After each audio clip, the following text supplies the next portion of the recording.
வணக்கம். இப்போ நாம் பார்க்க போகிற ரெசிபி என்ன அப்படின்னா, உங்களுக்கு குயிக்காக ஈஸியாக செய்யக்கூடிய வெஜிடபிள் முட்டை பணியாரம். இப்போ அதை பண்ணுறதுக்கு ஒரு பவுலில் நாம் 4 முட்டை உடச்சி ஊற்றிக்கலாம்.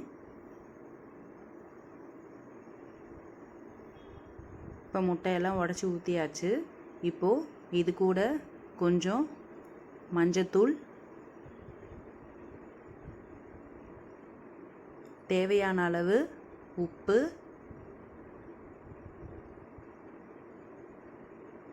காரத்துக்கு ஏற்ற மாதிரி பெப்பர் பவுடர். உங்களுக்கு நல்ல ஸ்பைஸியாக வேணும் அப்படின்னா நீங்கள் ரெட் சில்லி பவுடர் கூட ஆட் பண்ணிக்கலாம். இப்போ நான் வெறும் பெப்பர் மட்டும்தான் உங்களுக்கு ஆட் பண்ணியிருக்கேன்.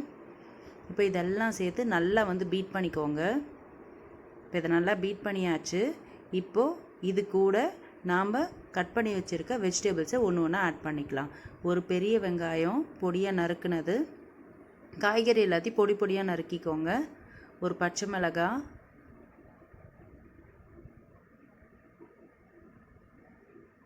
தக்காளி ஒன்று, துருகின கேரட்,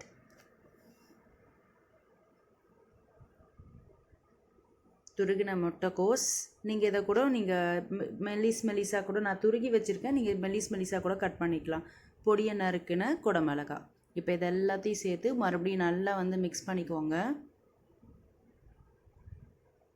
இது குழந்தைங்களுக்கு நம்ம மார்னிங் பிரேக்ஃபாஸ்ட்டாகவும் கொடுக்கலாங்க. அதே மாதிரி ஈவினிங் அவங்க ஸ்கூல்லேருந்து வராங்க அப்படின்னா உடனே ஃபாஸ்ட்டாக ஒரு 5 மினிட்ஸில் நம்ம என்ன பண்ணலான்னா செஞ்சு கொடுத்துடலாம். ரொம்பவே ஒரு ரிச்சான ஹெல்த்தியான ஒரு டிஷ் இது. எல்லா சத்துமே இதில் வந்துடும். இப்போது நம்ம இது ரெடி ஆகிடுச்சு. இப்போ நம்ம அடுப்பில் பணியார சட்டியை நல்லா ஹீட் பண்ணிட்டோம். இப்போ அதில் எல்லா குழியிலையும் எண்ணெயை ஊற்றிடலாம். எண்ணெய் ஊற்றுறது எதுக்குன்னா உங்களுக்கு ஒட்டாமல் வர்றதுக்காக உங்களுக்கு எண்ணெய் ஊற்றுறோம். இப்போ இதில் நம்ம பீட் பண்ணி வச்சுருக்கோம் இல்லைங்களா, அந்த முட்டை மிக்சரை நம்ம என்ன பண்ணலான்னா ஒன்று ஒன்றா நம்ம ஊற்றிடலாம். ஒரு குழியிலேயே ஊற்றிடலாம்.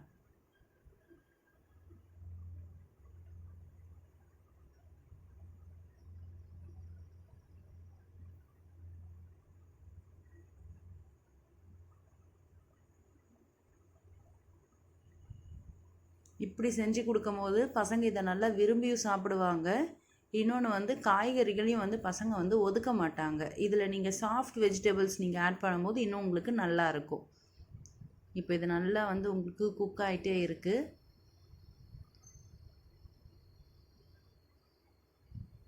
இதில் நீங்கள் உருளைக்கிழங்கு, வேக வச்ச பட்டாணி இது கூட நீங்கள் சேர்த்துக்கலாம். கொத்தமல்லி கூட சேர்த்துக்கலாம். நான் அதில் கொத்தமல்லி சேர்க்கலைங்க.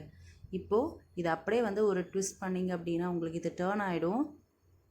இந்த மாதிரி திருப்பி போட்டுக்கோங்க.